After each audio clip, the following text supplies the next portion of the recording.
Welcome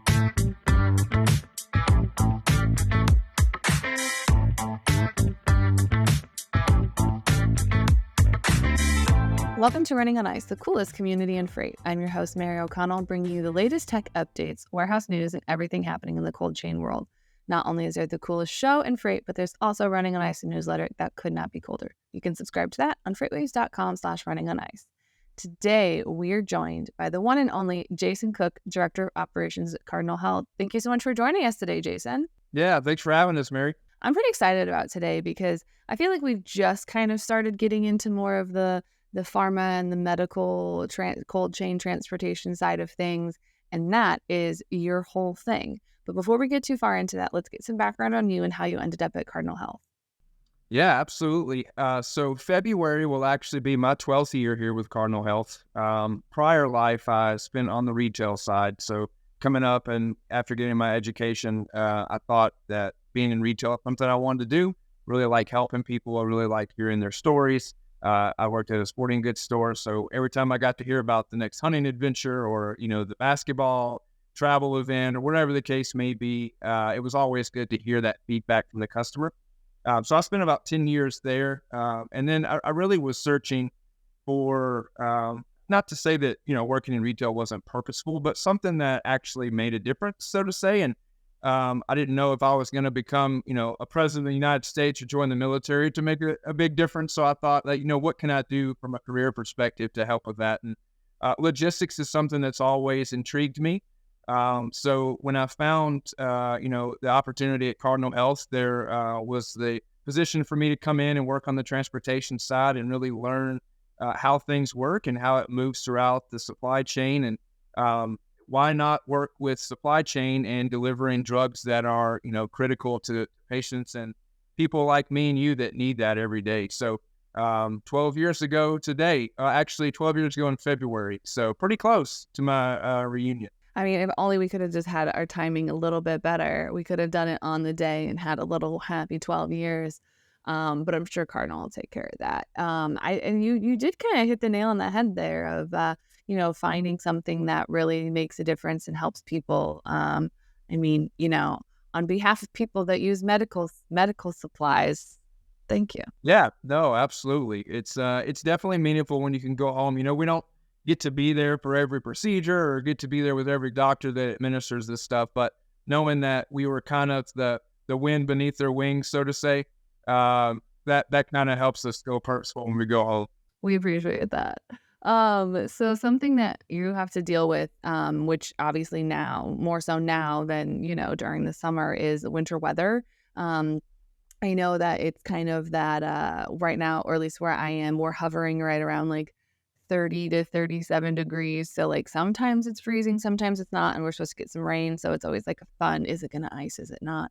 But that's something that like you guys have to plan for. Like if it's icy and I have plans out, I just don't go to those plans because it's icy or the roads could become dangerous. But, you guys aren't really allowed to just be like, it's kind of icy. I think we're going to keep the trucks home because it's going to get a little icy. So, how do you guys plan for that? Especially now that, there's winter storms just kind of taking over the country at seemingly random. Yeah, no, that's a good question. Especially, I guess it was in 21 where we had the winter storm Uri that came through, and it shut down here in Middle Tennessee for about a week. Obviously during those times, we're dependent upon all the couriers and carriers throughout the supply chain. And I think we learned a lot there, right? Having a lot of contingency plans or continuity plans on, hey, if parcel carrier A isn't moving, then how can I pivot to move to somebody else that is? And, granted, we support over 160 different manufacturers. So depending on what's happening here in Middle Tennessee, we have to think about, hey, all the other places in the country, what's happening there? One of the things that we do is partner with our manufacturers, and it's around communication. And it's about how do we set the tone and plan for these things when they do happen and not be kind of left in the dark when it pops up. I referenced 21 because I think we learned a lot of things about having, agreements in place with other carriers, having some sort of contingency around capacity, right? So if a truck gets shut down somewhere in Nashville, how can I ship drug products from a different facility? So we learn to kind of understand inventory levels from our manufacturers, understand what their needs are from their customers, so we can ultimately help them when something like that pops up. I feel like that has to be extremely crucial because what was it? I think last week, the New England was under like, I don't know, like 12 inches and up amount of snow. And they had like, had like a blizzard for like a day or two, which I know isn't a lot to them. But, when you've got a foot or two of snow, it does take a minute for the roads to become passable and everything like that. Whereas, parts of, I'm sure Florida and Georgia were having like, 60 and delightful. Snow never hurt a her. So I feel like that has to be really crucial because then, like you said, if the people up in like the Northeast are getting absolutely pummeled, well, obviously you're not going to be able to ship much out of there. And so then you're going to have to rely on other people that are fine. Actually, I guess that's pretty kind of important year round because, the Northeast isn't typically going to get hit by a hurricane, whereas Florida and Georgia and some of those southern states and the Southeast will. So I feel like that's kind of a year-round thing of like depending on whatever Mother Nature has brought to us. You guys are like, don't worry, we'll just shift a little. Yeah, you're right. Again, not only winter storms like you alluded to, hurricanes are one thing. Tornadoes happen a lot, obviously in the West and the Midwest there. Fires out West that take place, those are all things that we have to have continuity plans around. And, the continuity plan, it gets bigger and bigger each year, I believe. So we can kind of it's like, well, that's a new one. We need to add that to the list to make sure that we're prepared. These last 4 years, fortunately, have been a real testament to adding to that continuity plan. And it, knock on wood, it set us up for, I guess, whatever comes our way next. But, it is crucial. And we review continuity plans for our organization twice a year. And it's just for, to make sure, again, that in a fire drill, all of us kind of know what to do, right? If you catch on fire, to stop, drop, and roll because that was ingrained into our heads when we were growing up in school. And that's how we have to be here because a patient's life may depend on this drug. And regardless of the snow, the hurricane, the fire, we got to get it there. So, we try to go through all these different scenarios and work through the what ifs. So that way we're ready for when it does occur. Because it's not a matter of if, it's a matter of when. I really do feel like you hit the nail on the head with everything the last 4 years. Because not only was it, increased demand, but also, certain states had different limitations on what could and could happen. And then there were different rules for everybody. So I really kind of feel like at this point, like you guys are kind of like, well, not to brag, but what else haven't we figured out the answer for? Yeah, you're right about that. Nothing seems to, nothing phases us anymore. It's like, well, just add that to the list. Let's come up with a plan for that. Well, that's a new one. Give me a minute. I'll figure it out. Yeah. And it's mainly, really? That's real? That happens? So we have to plan for Mardi Gras. There's street closures for Mardi Gras. We have to plan for, any other parades that happen during the holidays. So there's a lot of things that pop up that, in a common day-to-day, activity that wouldn't like, oh, I need to worry about a truck going on to Bourbon Street this week, right? Like, so all of these things are something that we've learned. Now, granted, some of these things have happened throughout history for years, right? But I think that one of the things that has changed a lot is the sensitivity of the pharmaceuticals that are hitting the network today. And, a lot of those now have to be temperature controlled and they have to be in a validated, vessel, whether it be a trailer or a cooler that is going to the final destination. And I think that's the thing is the sensitivity and the efficacy of the drug is dependent upon that. So I think that's the one thing that we've seen grow over the last few years as well as that technology. Yeah, I think that's something that we've talked about a couple times on the show is that, because there is that technological advancement, just, as all of the world has, that means that you get some more technologically advanced solutions such as, therapies customized to your exact situation. And, sometimes they have to be administered within like 72 hours. They have to be kept at like sub-zero temperatures where, every minute does matter versus, maybe like shipping hospital beds or equipment. Like it is important, but it's okay if some of your blankets or some of your, medical devices that sit in a closet, like those can sit in like 80-degree weather and for the most part be okay. But, some of those therapies that people need to, live, those have such a short time span on it. So I guess when it comes to, managing things that need to be kept at very cold temperatures and need to be delivered quickly, and also because you guys also have, other medical supplies that aren't necessarily temperature controlled but are important, like kind of taking all of those and knowing its priority, and then, all the other external factors of the world, like, I guess, how do you even begin to, sort through that? Is it just a heavy reliance on technology, or kind of how do you use that internal technology for you guys? How do you use that to kind of keep everything running and making sure things are getting where they're supposed to be? Yeah, no, that's a good question too. Let's use today as an example. So our day started this morning really early, receiving notification that the Midwest is forecasted to have 8 to 12 inches of snow over the next couple of days. You have the winter storm Ember, I believe, is still up, impacting the Northeast. So Winter Storm Finn is coming through. So all of this has kind of been close to our radar here over the last few days.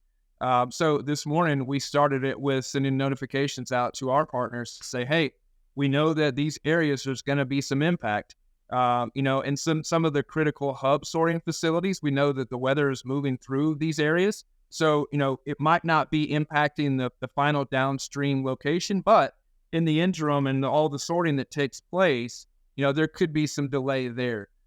So in that case, what we ask for our partners is to, hey, communicate with your customers, truly understand who your customer is. Is it a wholesaler? Do they have 7 to 14 days of inventory and a miss in the day or two is not going to be a big deal? Or, is it a pharmacy or a small specialty location that doesn't have the infrastructure to, keep this weeks or days even of inventory? They're more of a drop ship model. So that way we can truly understand, hey, do we need to pivot? Do we need to send something sooner before it gets there? Do we need to just hold it? Because, to your point, the sensitivity, we don't want it to get caught somewhere if it has to stay at those sub-zero temperatures or super cold or whatever the case may be. So we're relying upon them to say, hey, understand from your customer what they need so we can ultimately help with that. Because, somebody is going to be getting into that area regardless of what it is, right? Hospitals still have to operate. Doctors still have to perform their jobs. How can we help bring them what they need? So, and at that point, we kind of prioritize by criticality, right? So there's some drugs that they got to have it to live. They got to have it for a surgery, whatever the case may be. And then there's some that's, hey, it can get to me in a few days late. It's not going to be a big impact to my everyday life. So we'll kind of prioritize that way. And then we'll start kind of, I use a baseball term, on deck, right? So you have a hitter and somebody's hitting, and then who do you have on deck and who's in the lineup to be able to pick up that order if for some reason it can't go through its primary transportation, who can take it and see it the rest of the way through. And that's kind of what we put into place. We want to make sure that we have folks on deck that, if, again, carrier A isn't able to deliver, then B, C, D, E, and so on until we ultimately get it delivered. Whether that be during a private courier or, some of the big name parcel carriers or a dedicated truck, whatever the case may be, we're partnering with them also to understand, hey, what's your plan if this storm wipes out, Nashville, Tennessee, and there's ice everywhere? How can you get to us? And we'll work through those things and have different scenarios in place for, again, when that time happens. I kind of like that triage approach that you have of like, okay, well, like these are the critical ones that we need to make sure get there. And like you said, that communication of making sure that, okay, well, do you have enough if you're shut down for 3 days? Do you have enough to get through there? Can I get you anything ahead of time? Okay, well, if not, if the whole town's shut down, it's pretty reasonable that this small pharmacy is also going to be shut down. So we can kind of shove our resources somewhere else. That way you're not, just putting things places, you're actually getting things to where they need to be. And if that just means that some people need to hold on to some extra product for a little bit, and here's hoping the weatherman didn't get it wrong. Yeah, no, absolutely. And that's another thing, we talked about technology in the pharmaceutical world. Fortunately, with satellite coverage and the Weather Channel and all of the weathermen, technology has advanced there too. So fortunately, when it comes to, whether it be a winter storm or a hurricane or something like that, we kind of have an idea that, hey, something's brewing, right? And we need to go ahead and get ahead of it as best as we can. And that technology definitely helps spark those conversations. Oh, absolutely. Because the other day, we on Friday we had a pretty random storm. They were like, "Oh yeah, it's supposed to snow, but it'll be like less than like a quarter of an inch, and it's not going to stick to the roads, but it's just going to be a little dusting." And it was like, a half inch to almost a whole inch later, and it had stuck to the roads, and like obviously like none of the highways were plowed or taken care of, so it was just kind of like a, well, you told us something was coming. You just undersold it a little bit. But ultimately, everything ended up being okay. You just kind of got in line and waited for the snow to melt.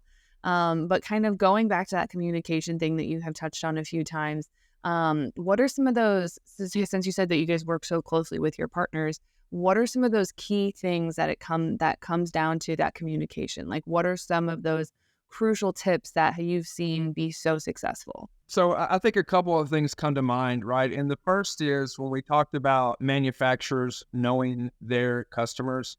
I think the main thing is knowing where their customers are located, right? And a lot of customers, you think about hospital networks or pharmacy networks, they're scattered out all over the country. And, you could have, pharmacy A down in Florida that has no impact at all. It's, mid 80s and there's not even a talk or sight of snow anywhere. But when you think about the Northeast, right, it's getting inches of snow. So, when it comes down to communicating and when we reach out to say, hey, know your customer, we really want to know the specific areas and how can we plan for that? Because, yes, again, remember where you're at could be sunny day, happy, but somewhere else in the country, that might not be the case. And, not only that for the location, but again, going back to what type of customer is that? Is that a customer that has the infrastructure to keep more inventory? Are they going to be in a dire need if we're shut down? There's a lot of intricacies there in knowing your customer that will really help us operate to ensure that we help them help their customer. I use Middle Tennessee as a reference. It's kind of in this awkward spot of we don't always get snow. There's ice, right? And no matter how many tire chains you have, ice is ice, right? And you're going to slide. So, we try to say plan for the worst, hope for the best. That way we at least have a plan with your customer that, should a flight be not to make it out of Nashville or, whatever the case may be, where else in the country can we ship it from to ultimately, again, make sure that it gets there in time? Because it's not always about the weather pattern at the end destination. It's backing up and saying, where does that package have to go before it gets there? And that's where I really need the information from our clients to ensure that, hey, if we get all of that answered on the front end, then I can make sure that, we deviate from going through Chicago or deviate from going through Milwaukee, right, where it's heavily influenced snow or ice, wherever the case may be.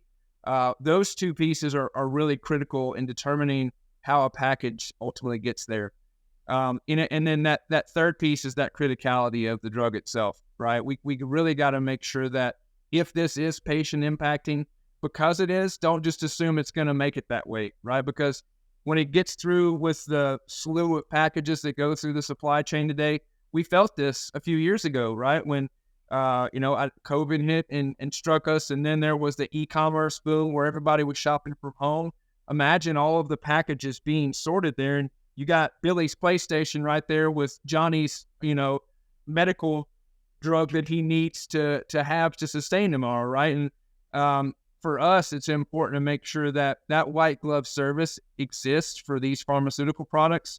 Again, ultimately making sure that it gets to where it needs to go. But those three pieces are really critical in knowing before we get into that situation to, the what ifs of that weather pattern. I think that's something that a lot of people forget, especially on that, like, kind of like that e-commerce thing, that when, e-commerce demand increases, that's the small parcel is how a lot of, drugs and medicines get shipped. And so, when there is that volume, okay, yeah, like it's not a big deal if my jeans get delayed a day or whatever I'm ordering. It's not a big deal if, that gets delayed a little bit because ultimately, like, I don't need it to survive. But if my medicines are, and, it's timed for exactly the right shipment, then potentially it's falling out of its desired temperature, or it could potentially be contaminated and I can't use it. Or how do I know that it hasn't been contaminated if it shows up a day late? So it's one of those where I think a lot of people forget that, when parcel carriers get overwhelmed and,